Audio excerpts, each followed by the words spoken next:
é o Evangelho. É o Evangelho que ensina a olhar, que ensina a interpretar, que ensina a ressignificar os valores e os sentidos do coração. É por isso que eu quero ler com você aqui no Evangelho de Mateus, no capítulo 6, os versos 22 e 23, aqui do Evangelho de Mateus. Mas preste atenção que isso aqui tem uma precedência. No contexto antecedente, ele tem a sua precedência, e no contexto sequencial, ele tem a sua continuidade e o seu desfecho do verso 25 em diante. Em suma, se diz: não acumulem tesouros, porque os tesouros aqui na terra eles passam, acabam.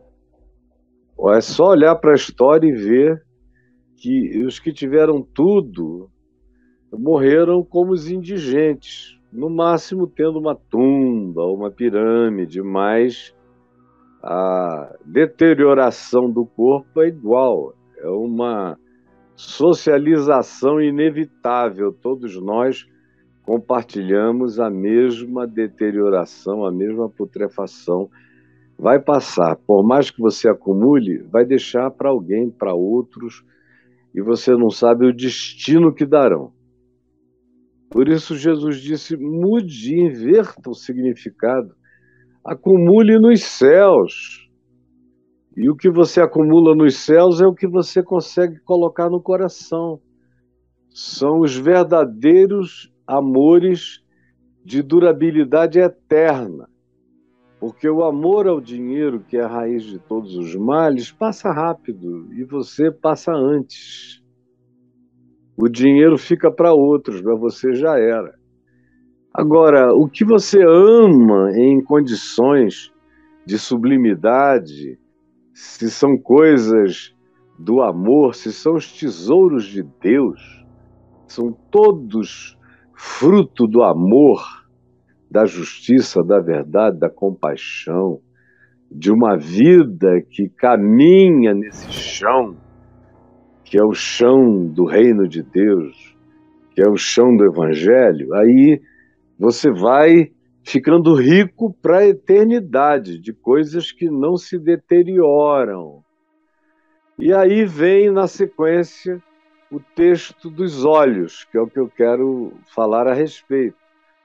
E quando Jesus termina de falar dos olhos, dessa lâmpada do ser, ele continua numa sequência imediata que tem uma amarração lógica com o que vinha sendo dito antes, com o que é dito acerca dos olhos, e com o que se conclui no verso 24, quando se diz que ninguém pode, ninguém consegue, está para além da capacidade mental, cerebral e psíquica, espiritual do ser humano, a possibilidade de se dividir.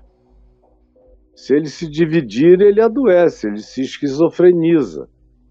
Ele mergulha numa ambivalência crônica que vai acabar fazendo com que ele se torne o pior inimigo dele mesmo. É quando a gente tenta ter dois senhores, duas senhoras, duas potências, significados idênticos que a gente divide, racha no meio e se dedica a ambos, supostamente com a mesma qualidade, com a mesma condição, com a mesma doação, com a mesma entrega. Aí Jesus diz que essa tentativa é estúpida do ponto de vista da nossa alma, do nosso ser. Quando ele diz que ninguém pode servir, ele não está falando só que ninguém tem tempo para se dividir, ou que a gente não consegue eleger tantas prioridades e mantê-las todas em pé de igualdade. Ele está falando de algo muito mais profundo do que isso. Não é só de organizações, metas, modelos de gestão. Não, ele está falando de algo que antecede, que tem a ver com a dimensão cognitiva de cada um de nós. Quando ele diz ninguém pode, ele está falando realmente de uma impossibilidade. Ele não está dizendo é difícil, é complexo, só com muito treino é que se pode dividir o coração em bandas equivalentes, em doações equivalentes. Ele nem aventa essa possibilidade. Ele é peremptório. E quando Jesus é peremptório, é melhor a gente acolher a peremptoriedade da fala dele. E aqui ele diz: ninguém pode. Ele define a impotência humana, a impotência cerebral, a impotência psíquica, a impotência espiritual. E define até a impotência neural, de você conseguir se rachar no meio e se dedicar com a mesma intensidade de serviço, de trabalho, de emoção, a coisas distintas. Ele diz: você não vai conseguir. Se você conseguir, saiba, você ficou doente, se esquizofrenizou, ou se bipolarizou, mas adoeceu. E como ele diz que ninguém pode, ele não está dizendo que ninguém consegue sem ficar doente. Porque o objetivo de Jesus em todos os mandamentos dele é impedir a doença do ser da gente. Não é impedir a funcionalidade, a genialidade, a capacidade. Não, quando ele diz não pode, é porque não dá. E se der, é porque você perdeu a inteireza, perdeu a integralidade, perdeu a completude do seu ser, se rachou, se dividiu, se esquizofrenizou. Já não é mais um ser, está partido. E ele diz que, além disso, de que se você conseguir, é sinal de que adoeceu, e é uma das piores doenças para a mente, é essa da divisão do ser, do pensamento, do sentir, do elaborar. Adoece dramaticamente, constrói duplicidade dentro de você, não só dubiedade, mas duplicidade, às vezes até multiplicidade, o que tira essa unicidade que faz parte e que é essencial à nossa saúde mental. Então ele diz: ninguém pode servir, se dedicar a dois senhores, a duas importâncias, a duas potências equivalentes, com a mesma dedicação. E ele diz que se o indivíduo não adoece, ele adoece emotivamente, porque diz que, com o passar do tempo, ele vai aborrecer-se de um senhor, de uma senhora, de uma potência. É por isso que não dá para duas pessoas amarem com equivalência de dedicação a dois homens, a duas mulheres. A gente ama com equivalência de dedicação a filhos, mas nesse nível em que o coração do outro demanda exclusividade da gente, e o nosso, para ser sincero, pede da gente exclusividade ao outro, quando em nós a gente acha que pode ser habitado por duas plenitudes equivalentes, o que é uma mentira, é uma falsidade, e que a gente descobre depois de praticar, pagando altíssimos preços emocionais, afetivos, mentais e comportamentais. Quando a gente tenta, logo depois descobre que o que começou entre dois amores termina com aborrecimentos.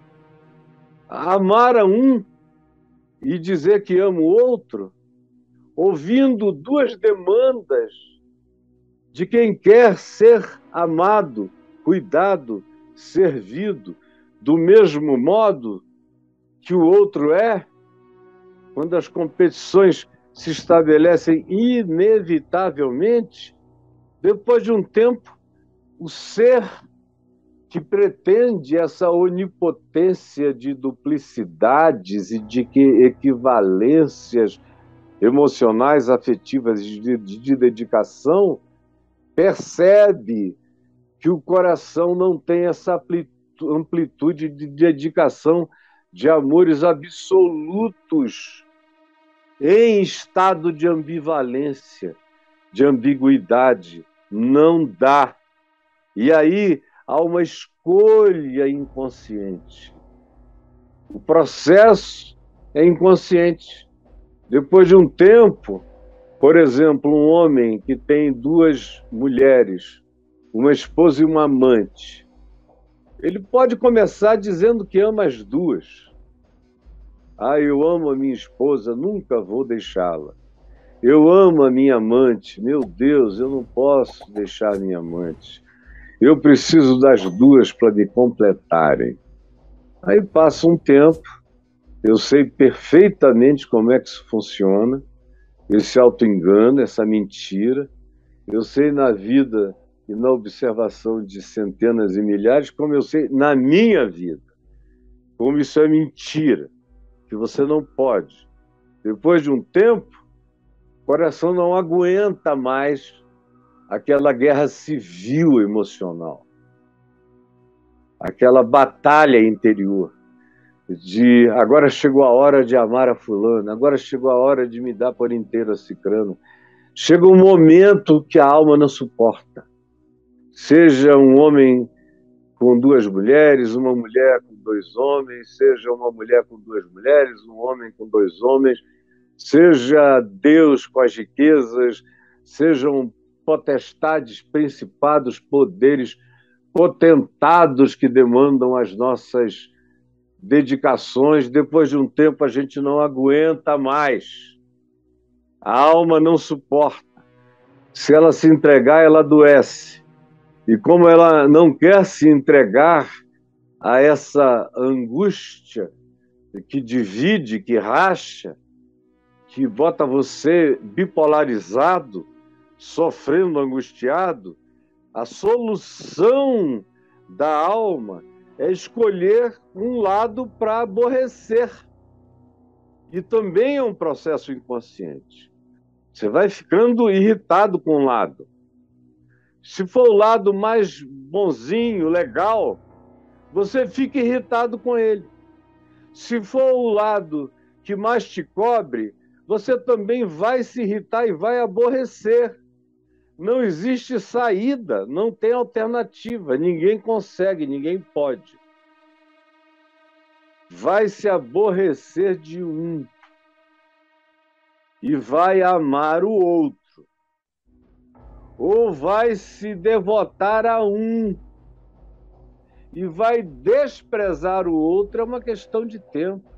Quem já viveu essa ambivalência emocional, afetiva ou de dedicação, pode testemunhar para mim que isso tem prazo de validade muito curto, essa tentativa.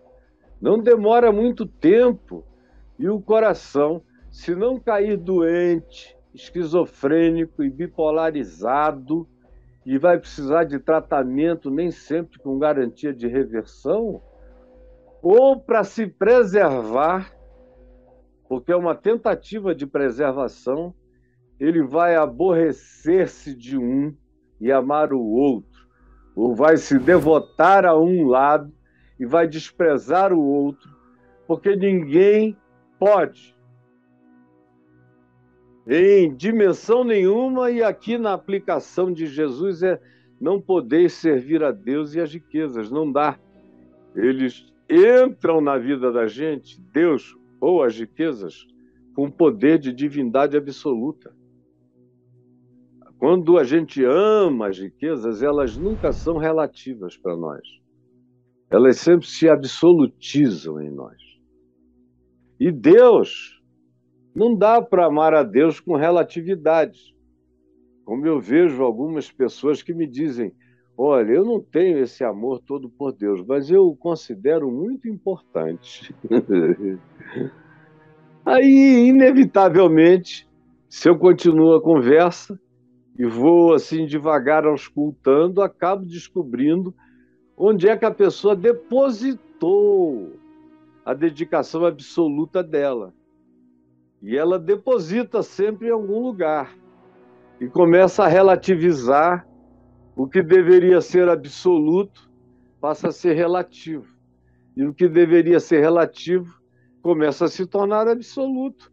Porque Jesus disse que ninguém pode, ninguém chega lá, ninguém realiza. É impossível. Então ele começa dizendo: não acumulem aqui, porque passa. Acumulem nos céus. Porque se vocês acumularem aqui, vocês podem entrar nesse estado de tentativa de conciliação entre o eterno e o temporal, e vocês vão adoecer nessa tentativa. E aqui ele conclui dizendo: é uma impossibilidade do ser. A alma não consegue se rachar desse modo sem adoecer. Aí você diz: e o que é que isso tem a ver com os olhos? Com esse texto que está aqui entre essas duas falas de Jesus, versos 22 e 23, aonde ele diz: são os olhos, o olhar, a interpretação, a cognição, os parâmetros de avaliação, de julgamento. É isso que são os olhos. Ele não está dizendo que o globo ocular é a lâmpada do corpo, porque eu faço mais do que enxergar o mundo com a lente do meu globo ocular, com o meu nervo óptico e com a minha interpretação cerebral da penetração de fótons através da minha lente ocular. É muito mais do que isso. Isso é a vista. Agora, mesmo quem não vê, mesmo os cegos, tem visão. Mesmo quem nunca viu nada na vida tem visão, tem olhos numa dimensão que transcende. Pode entrar, por favor. Que transcende o próprio olhar da gente, o próprio enxergar físico. Se está falando aqui de algo superior, de algo muito mais profundo. Se está falando daquilo que os que têm deficiência visual total me entendem. Eu já vivi com pessoas com deficiência visual, já dividi meu quarto um tempo com um amigo, Sebastião, que nasceu com deficiência visual absoluta. E foi um tempo muito agradável na minha adolescência, dividir o quarto com ele dormia na cama ao lado da minha. E ele não via nada, mas ele enxergava tudo e tinha todas as escolhas dele, inclusive estéticas. Ele às vezes ouvia a voz de uma mulher e dizia: ih, Caim, essa aí parece que é feia, é feia? Eu dizia: é sim. Eu não sei como é que ele conseguia descobrir que as mulheres eram feias, pela voz, sem tocar nelas. E havia outras que ele dizia: meu Deus, Caim, acho que ela quer alguma coisa com você. Linda, hein? Se eu fosse você, não deixava passar, não. Eu morria de rir, porque ele não errava. Embora eu não enxergasse nada. Mas ele tinha outras maneiras de aferimento. Imagine em outras áreas da vida, sobre valores, significados, importâncias. Ele tinha todos esses valores. Tanto é que ele valorizou, acima de tudo, a cultura. Ele se tornou culto, professor de filosofia, professor de história, professor de teologia. Ele não se tornou um homem rico, mas a dedicação dele foi a riqueza que não perece, aquela que ele conseguiu estocar no coração até o dia de hoje. Ele está vivo, possivelmente me assistindo em Belo Horizonte. Mas não há ninguém que não tenha olhos. Todo mundo tem códigos de interpretação, de significado, de valoração, de introjeção de preciosidades dentro de si. E tanto mais quanto a pessoa tem a dificuldade de escolher o que servir, ao que se dedicar, mais confusa, mais dividida, mais multifacetada, mais complexificada, mais sem solução, a pessoa vai se tornando. É por isso que uma pessoa que se interessa, por exemplo, vou falar de um homem, se interessa por muitas mulheres simultaneamente, ele acaba mergulhando na dissolução. Ele perde a solução da escolha que foca o olhar num amor só, numa entrega só.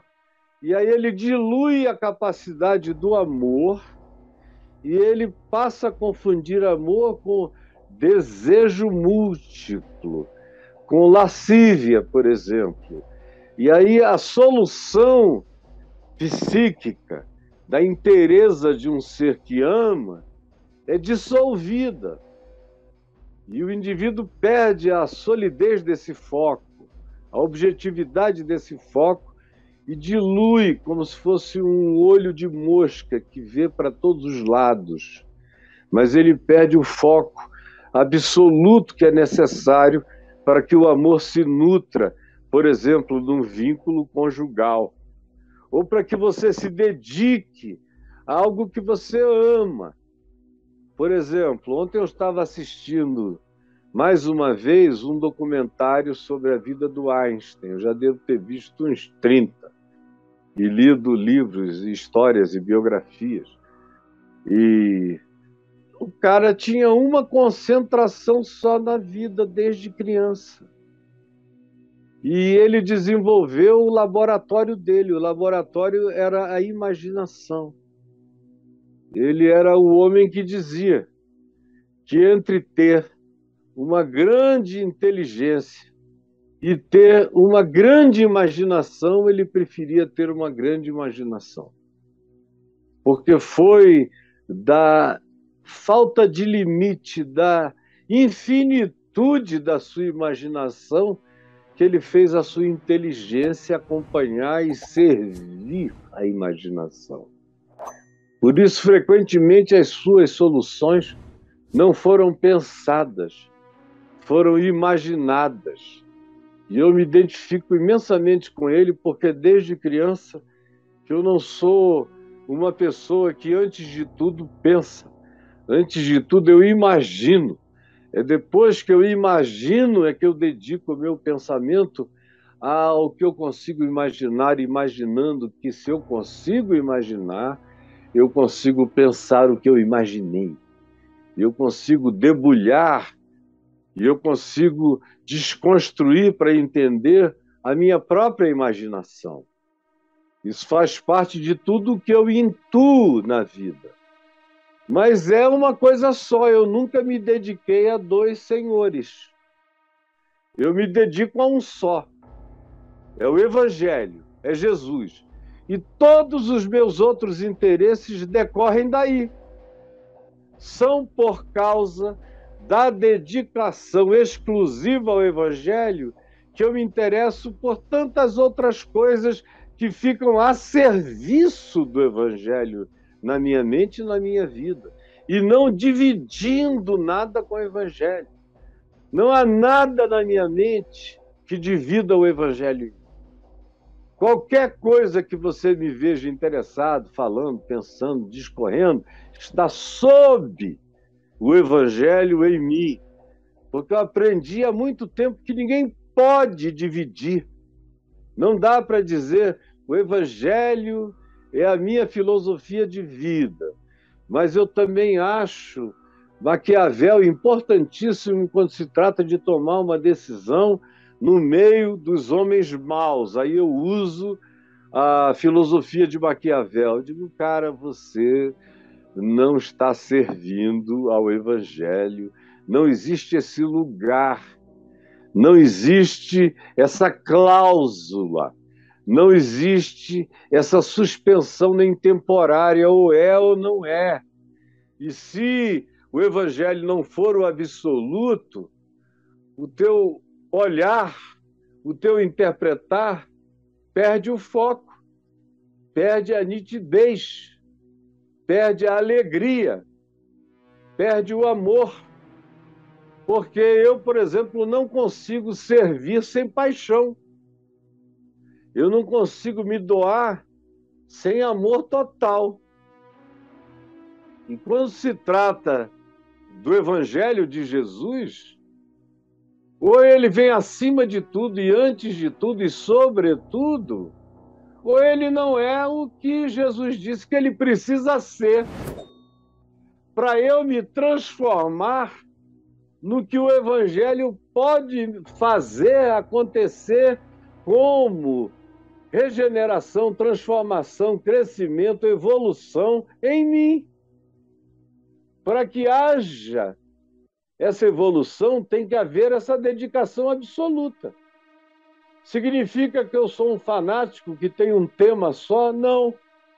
Eu tenho milhares de temas na vida, mas eles todos vêm em decorrência da quilha da minha existência, da pedra fundamental, pela qual eu meço prumos, níveis, assentamentos e tudo mais que eu vá fazer na minha vida. Por isso Jesus diz, são os olhos, significando olhos, esse conjunto cognitivo pleno, eles são a lâmpada. É com o teu olhar que você percebe o mundo. E quando eu digo olhar, eu estou outra vez deixando de lado o globo ocular e partindo para a percepção, muito mais profunda do que os olhos em si trazem ou nos ofertam. Ninguém pode se não concentrar o olhar.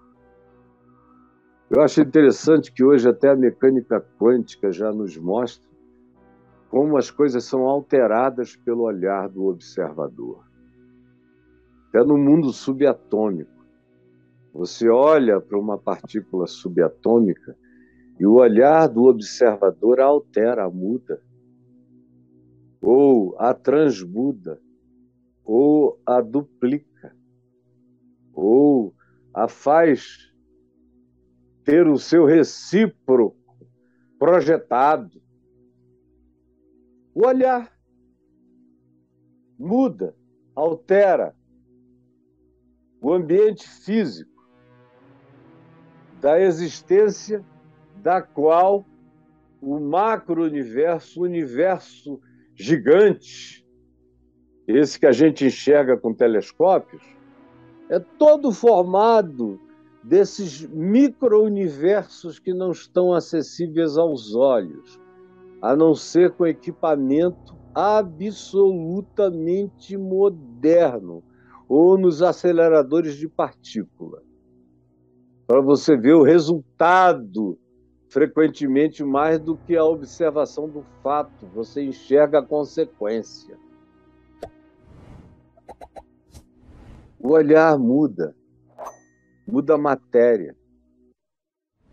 Por exemplo, esses experimentos que vêm sendo feitos no Japão, e que agora já são feitos em outros lugares do mundo, mas foi um cientista japonês que o iniciou, colocando, por exemplo, um copo de café, tirando o café, botando numa lâmina. E aí colocam do outro lado um copo de um refrigerante, tiram e colocam numa lâmina. E todo dia de manhã vem uma pessoa ali que olha para a lâmina com café e fala bem do café com sinceridade. Eu te amo, café. O teu gosto é maravilhoso, o teu cheiro é encantador. Aí eu todo dia começo o dia com você porque você me faz muito bem. Eu adoro o sabor que você me traz, a alegria que você me dá. Aí vem outra pessoa na outra lâmina, olha para ela e diz: eu odeio Coca. Tenho raiva de quem criou. Tenho raiva de quem toma, de quem bebe, desgraçada. E fala isso para aquela lâmina com esse sentimento sincero e verdadeiro.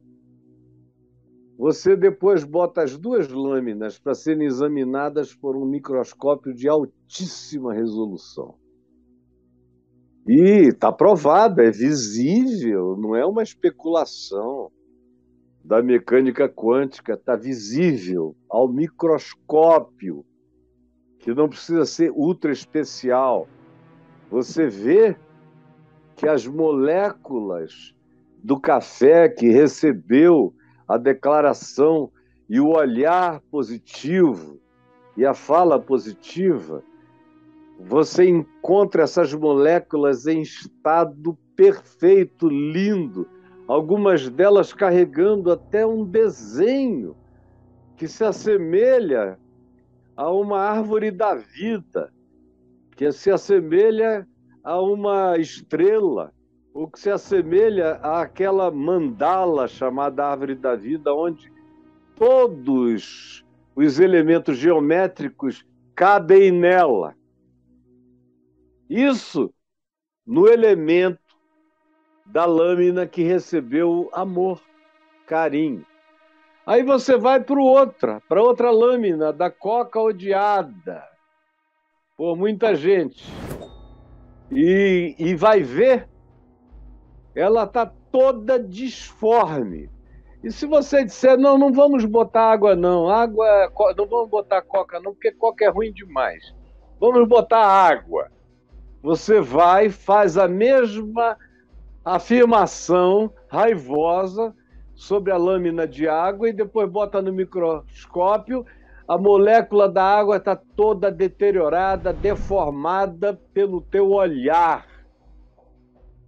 E o olhar que não é só a direção dos olhos, mas a expressão que brota da interpretação cognitiva ou da decisão cognitiva, de não querer, de não gostar, de destruir, de falar mal.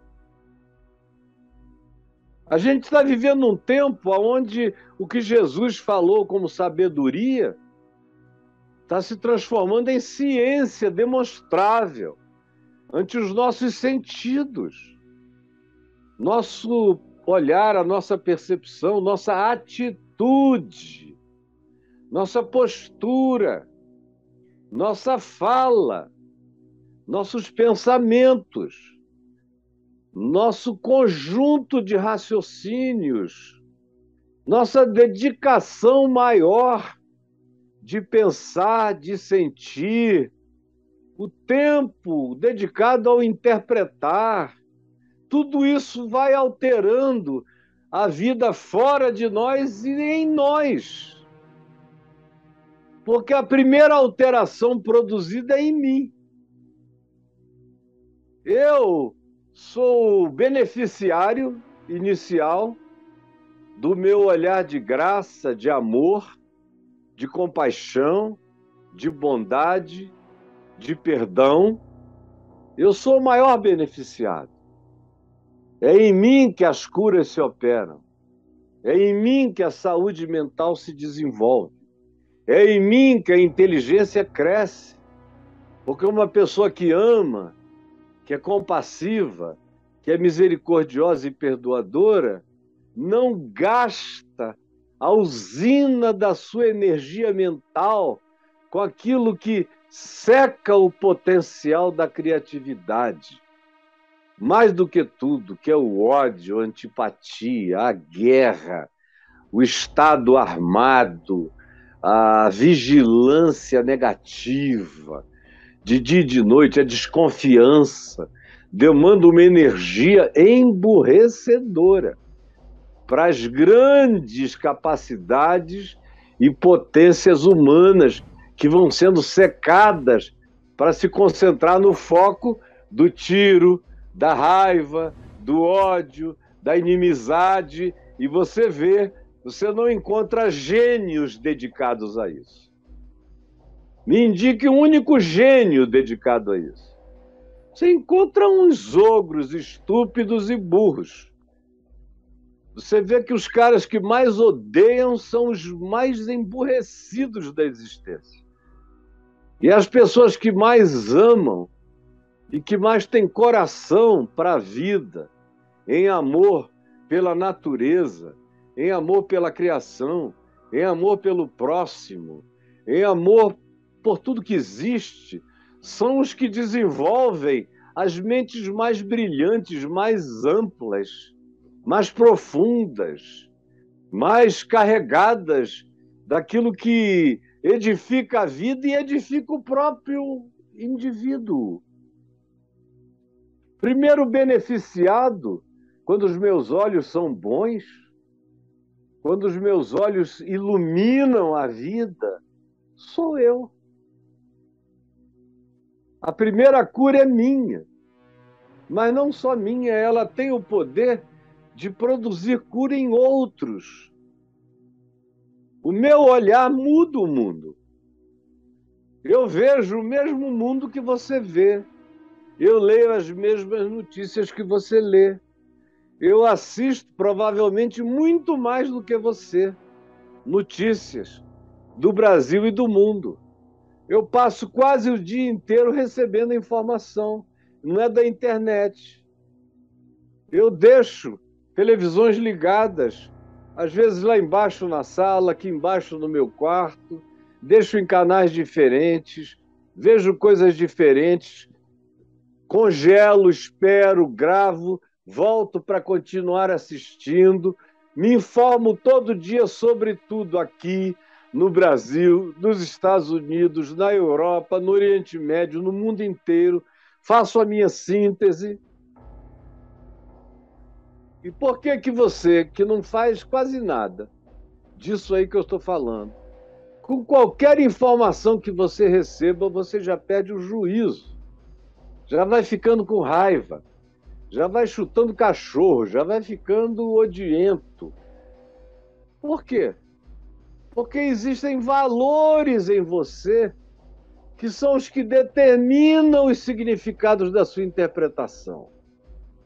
Você já fez essa introjeção do valor equivocado, como Jesus disse, não acumule valores equivocados, porque eles vão contaminar o seu ser.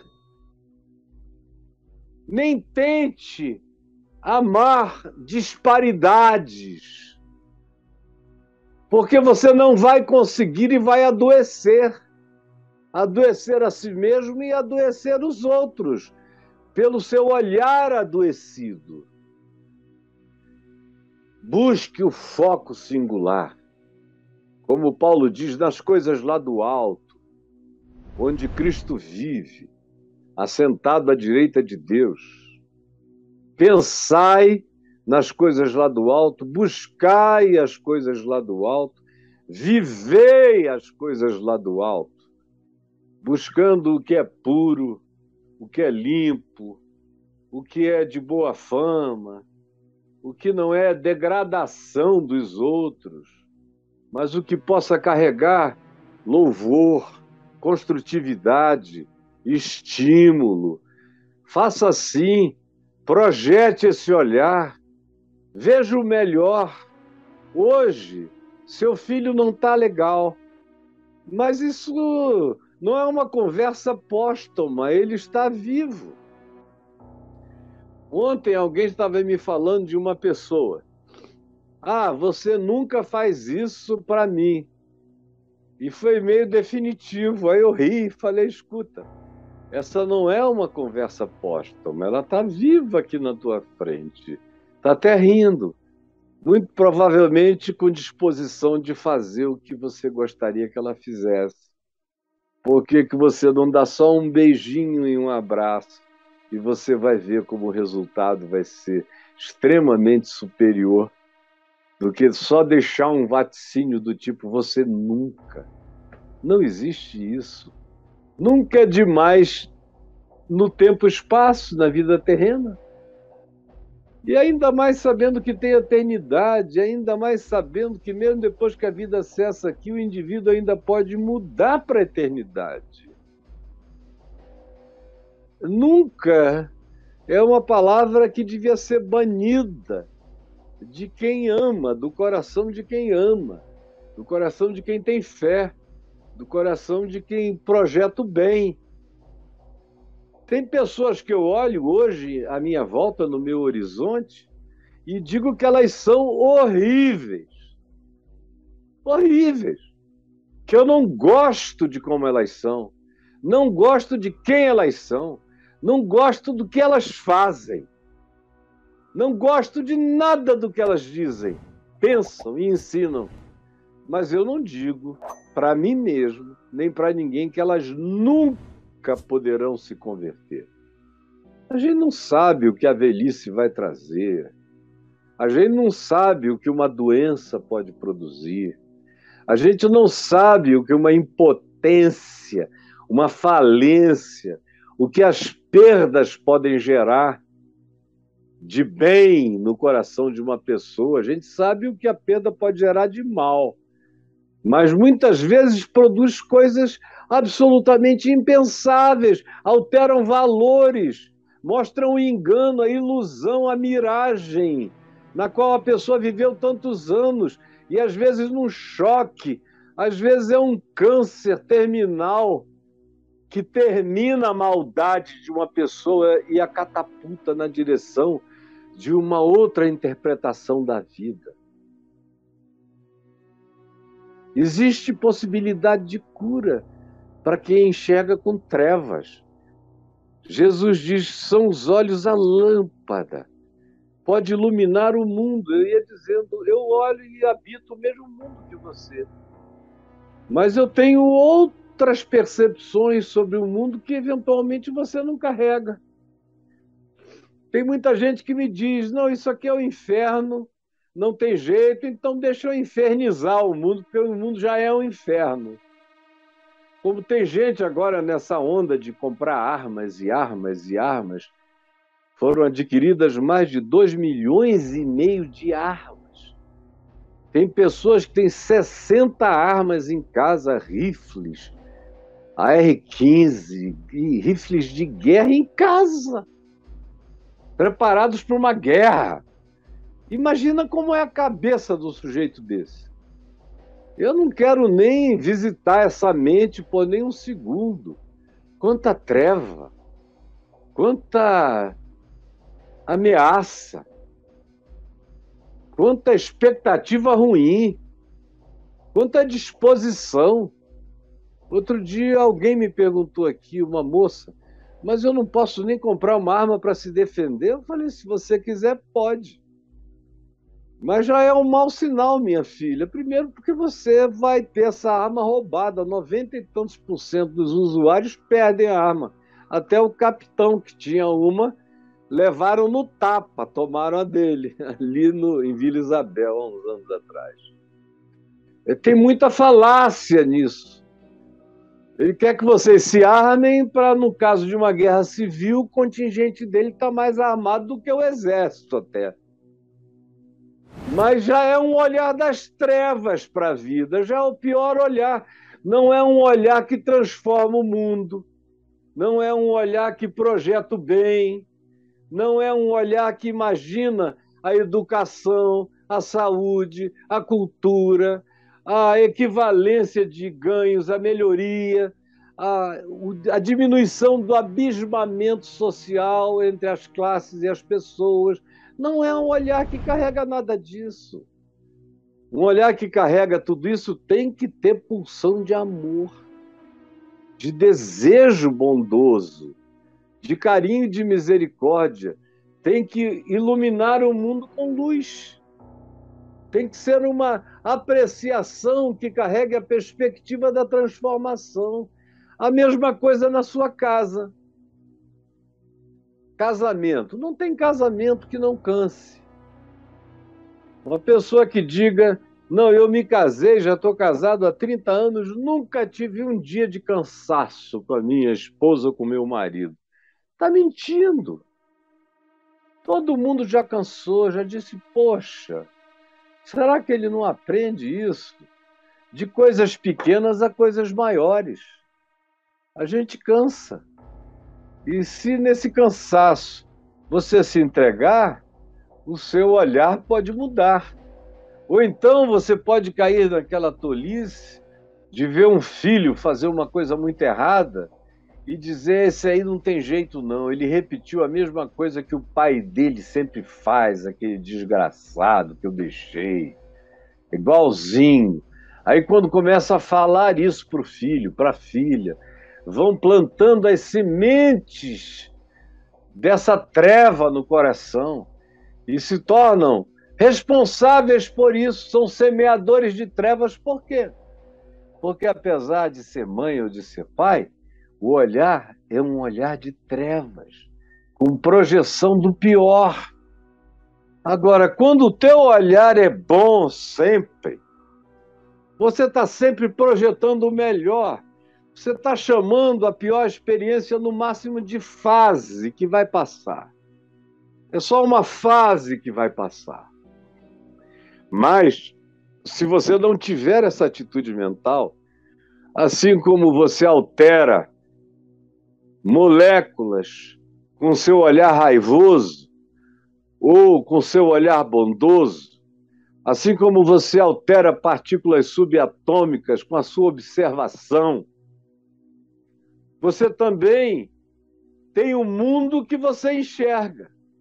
Conquanto haja objetividades imutáveis no mundo, de fatos que são inegavelmente os mesmos para todos, as interpretações são diferentes. A Rússia está bombardeando a Ucrânia. Já tem agora mais de 5 meses, vai para 6 meses, eu creio. Agora, tem gente que acha que a Rússia está fazendo a coisa certa. Se você vai entrevistar essas pessoas, sinceramente, todas as que me dizem estão fazendo as coisas certas, bombardeando a Ucrânia, eu não consigo, depois de conversar um pouquinho, continuar, porque os meus valores e os valores dessa pessoa são totalmente diferentes. Mesmo aqueles, como alguns conhecidos, amigos religiosos, que dizem: não, é por causa da OTAN. A OTAN devia ter dissolvido quando a União Soviética acabou, em 91, quando o Pacto de Varsóvia se desfez. Mas ela não acabou, ela continuou. Ela quase acabou, quase mingou, ficou por um fiapo ali. Até que houve razões para ela, de novo, com os traumas da Segunda Guerra, voltar a se preparar. A Europa ficou traumatizada. E tem um trauma enorme da Rússia, imenso. E a Rússia já demonstrou que tem vontades hegemônicas enormes. Desde o tempo da União Soviética, só desfez porque ela não tinha dinheiro para manter tudo funcionando, para sustentar o comunismo que não se viabilizava economicamente e que precisava de uma manutenção monetária artificial, porque não era real o desenvolvimento de commodities que justificassem riquezas. Eles não socializaram como prometeram, mas socializaram só a pobreza e a miséria. E ficaram vivendo como czares no Politburo. E o mesmo espírito imperialista dos czares continua presente até hoje. Depois disso, eu não quero saber do passado, nessa hora em que tem bomba caindo no presente e que é jogada de um lugar para o outro, de um país contra outro. Eu não quero saber o que aconteceu há 70 anos atrás. Tem gente morrendo hoje. Se quiserem discutir essa questão, discutam na hora da paz. Quando estiver tudo pacificado, então sentem para discutir. Mas numa hora em que tem um agressor nuclear bombardeando, fazendo covardia, não tem nem o que pensar. Os meus olhos já escolheram um lado. Qual é? É o lado do fraco, do que morre. Não tem bomba caindo em Moscou, mas tem bomba que destruiu parte de Kiev, de uma quantidade enorme de outras cidades grandes, onde eu tenho pessoas que agora eu conheço vivendo lá, sob ameaças, outros fugindo para todo lado. Eu não tenho que discutir, os meus olhos já me dizem com luz onde é que as trevas estão, onde é que a luz está. Pelas obras de agora, e não por evocações de equilíbrio militar de 70 anos.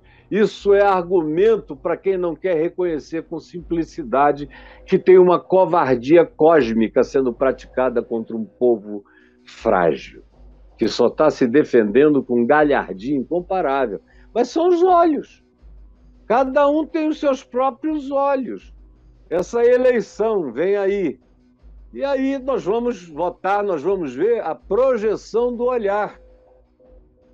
Quem quer arbítrio, ditadura, quem quer menos liberdade e mais designação autoritária, tem seu candidato. Quem quer liberdade, diminuição do gap de pobreza, quem quer melhor distribuição de riquezas, quem quer maior desenvolvimento econômico, quem quer reconquistar um espaço de respeito mundial, tem outras alternativas para votar. Tudo vai depender da sua interpretação, do seu olhar. E não há ninguém que possa brigar com o seu olhar, ele é seu. Agora, Jesus adverte, porque aquilo que é tua lâmpada, que pode ser o que ilumina a tua vida, ilumina o mundo, que pode fazer você ser um ser de luz diante de principados, potestades, anjos, demônios e seres humanos, porque quando o teu olhar é assim, todo mundo que olha para você te vê como um ser de luz. Todo mundo. Eu não conheço ninguém que converse comigo e que depois diga: encontrei um cara das trevas ali. Que ser horroroso. Não conheço. Mesmo quem não concorda comigo, com o meu pensamento teológico sobre o Evangelho, ou as minhas escolhas políticas em relação ao que é melhor para o país, melhor para o povo, como um todo, o sujeito pode até discordar, mas ele não vai embora dizendo que saiu da presença de um homem mau, cheio de ódio e de trevas. Ele vai dizer: coitado, é um cara bom, mas tão ingênuo, tão enganado. É o pior que podem dizer. A maioria vai embora dizendo: quanta luz, meu Deus, que graça, que sabedoria. Por quê? Porque eu escolhi, é uma escolha. E como é que a gente fica assim? É enchendo a mente do que Jesus disse, dos valores celestiais, é enchendo o coração dos tesouros que não perecem, é acabando com a ambivalência de ter 2 senhores, 3 senhores, 4 senhores em equivalência. Não, eu tenho um só, que é Senhor dos senhores, e o resto vem a reboque o que pode ser coerente com ele. O que tem alinhamento com ele vem a reboque. O que não tem alinhamento com ele fica fora da minha vida. Porque não dá para confessar com a boca uma coisa e jorrar e cuspir veneno com a mesma boca. Ou como diz o irmão de Jesus, Tiago, da mesma fonte não pode jorrar o que é doce e o que é amargoso. Você tem que decidir que fonte você é. Eu fiz a minha escolha. Eu quero andar sendo um ser de luz. Posso entrar no inferno, que eu ilumino as trevas. Posso entrar no que você chame de o lugar mais maligno do mundo. É maligno para você, que tem medo, que olha com olhar de trevas. Eu olho com olhar de luz. Onde eu chego, tudo ilumina. E se eu entro na caverna espiritual, os morcegos é que fogem, porque eu levei luz. Eu sou luz, os meus olhos são incandescentes, projetam bondade, graça, conversão, esperança, possibilidade, perdão, acolhimento. Aí você vira um ente luminoso. A tua mente produz e projeta isso. O que você planta, cresce. A minha mulher diz que eu tenho uma mão verde, porque tudo que eu boto no chão pega. Graças a Deus, mas tudo que eu boto no chão é com oração. Jesus, tu fizeste essa coisa linda. E aqui, ó, essa terra que tu criaste cheia de vida. É vida pura, é um organismo.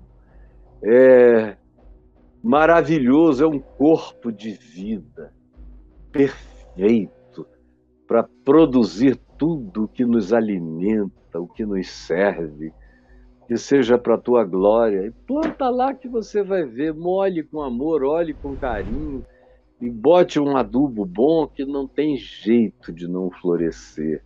Agora, tem gente que seca. Tem gente que seca plantações inteiras com raiva. Você já ouviu falar nisso? Não é superstição, não, é fato estudado. Tem gente que seca, olha com ódio, com inveja, com maldade, seca. Tem gente que para onde olha seca, mas essas pessoas secam antes de tudo a si mesmas. Elas estão se desidratando de toda a humanidade. Estão se enchendo dos líquidos venenosos, peçonhentos da maldade. É por isso que secam realidades tanto vegetais, quanto às vezes até a bênção deles para os filhos, que são bênçãos sem amor, são só formalidade, às vezes fazem mal até aos filhos. Eu vejo pais cuja presença amaldiçoam os filhos no silêncio do trato, porque exalam isso. É o que Jesus disse. É o olhar não do globo ocular, é a atitude, é a mente. A presença se torna isso. Ou luz, se você é bom. Então todo o teu ser fica cheio da luz divina. Anjos vêm, demônios fogem, e o próximo, perverso, também não quer aproximação de você. E o próximo, que não carrega a perversidade, se sente atraído por você. No entanto, se porém for diferente disso, se os teus olhos forem maus, e aí é uma coisa horrorosa, porque tem gente que tem o olhar mau mesmo. E não é pouca gente, não, é muita gente que olha e você diz, meu Deus, essa pessoa realmente é má. E o mundo está crescendo em gente má. O amor está morrendo, está se esfriando em quase todos os lugares, em quase todas as mentes e corações. E aí a iniquidade prolifera, a maldade cresce, a perversidade, a desumanidade, a falta de significado para a vida, a falta de empatia, o desprezo pela existência do próximo, mesmo que ele seja o mais diferente possível de mim. Parece que a diferença dele é uma justificativa para eu querer a eliminação dele. Isso é maldade, isso é perversidade. Você pode chamar pelo nome ideológico que você quiser, mas Deus chama de maldade. Jesus chama de coração mau. Todos nós carregamos alguma dose de maldade no coração. Os que vão se santificando são os que vão cada vez reduzindo mais a possibilidade de que essas pepitas, essas poeiras de maldade fiquem no coração e vão varrendo isso com o passar do tempo, com o crescer do amor. Não vai sobrando espaço para nenhuma imaginação perversa, só para a imaginação do bem, para a projeção do olhar de luz. Mas tem outros não, cuja vida é completamente uma construção imaginativa da perversidade, são os Einsteins da imaginação perversa.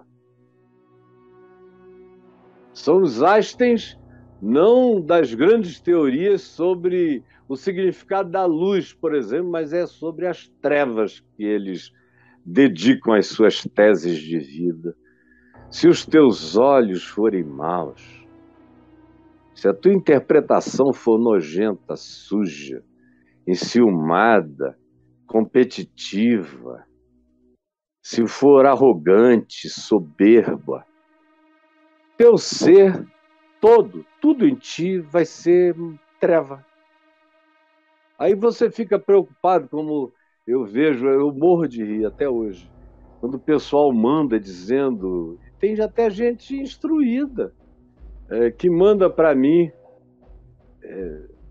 reportagens, como eu recebi semana passada, de uma foto com uma matéria de um cara na Colômbia que criou a igreja de Satanás lá, que é uma coisa antiga, já Califórnia, já desde os anos 70 e tudo bobagem. E que é a igreja de Lúcifer. Aí diz que é a igreja da luz, porque Lúcifer é o filho da luz. Então é a igreja de Satanás. Aí me mandaram dizendo, olha só como as obras do diabo estão crescendo. Aí mostrou a foto com essa matéria, que é até pequena, sobre uma exoticidade religiosa lá na Colômbia. É só exoticidade. Porque as obras de Satanás, cara, não têm essa obviedade. Crente é muito tolo, é muito bobo. Eu não quero dizer que é burro, não, mas às vezes é de uma burrice. E a gente está cercado de satanismo para todo lado. Satanismo político, satanismo ideológico, satanismo separatista, satanismo que é o ódio. Todo ódio é diabo, que é o homicida, que é o que odeia. Odiou é do diabo. Carrega esse espírito da morte, do suicídio, do homicídio, porque os outros são perigosos, eu posso matar, e se matar é problema de quem morreu. É satanismo. Você está pensando que é o quê? O cara mente em nome de Deus, usa o nome de Deus o dia inteiro para arrancar dinheiro dos incautos, dos ignorantes. O que você acha que é isso? A igreja de Satanás passa a ser brincadeira de creche de noviças rebeldes. Porque não tem mais satanismo presente no mundo do que aqueles que nós, cristãos, estamos fazendo há séculos. A história do cristianismo é a história de muito satanismo. E era satanismo feito em nome da ortodoxia, em nome de Deus, em nome da repressão aos hereges, em nome disso tudo. Não eram os bruxos que eram os satânicos, nem os hereges queimados. Não, eram os que acendiam fogo, levantavam a estaca, eram os juízes, eram os que passavam a sentença, que cumpriam a condenação. Não era nem o Carrasco, coitado, que só estava cumprindo um papel.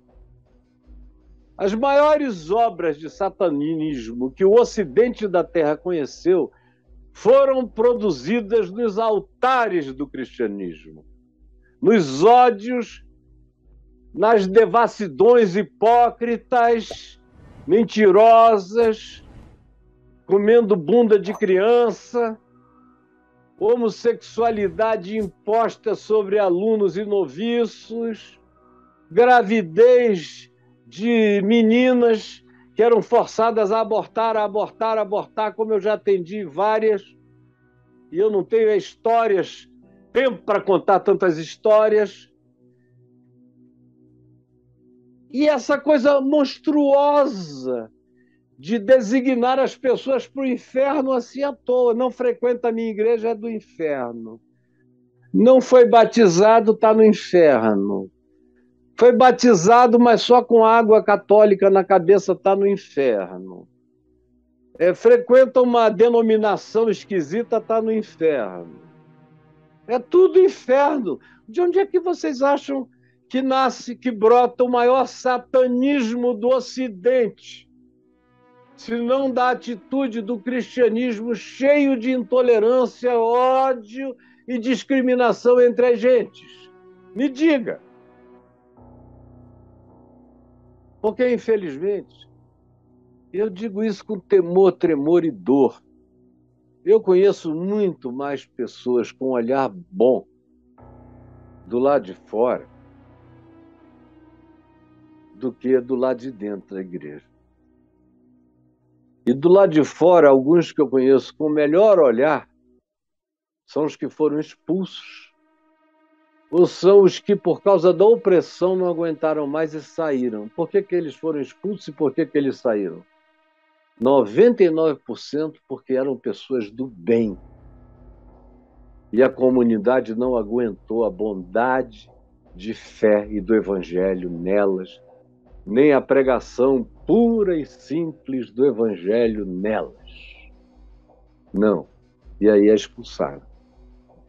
Quem é os que estão fazendo as obras do diabo? Os que foram postos para fora? Ou os que estão do lado de dentro, como os xerifes da salvação? Todos com os olhos em trevas. Como é que alguém pode aprender teologia com os olhos maus? Como é que alguém aprende a pensar o bem tendo o coração mau? É aquela velha e simples lógica de Jesus. Hipócritas, como podeis dar fruto bom sendo maus?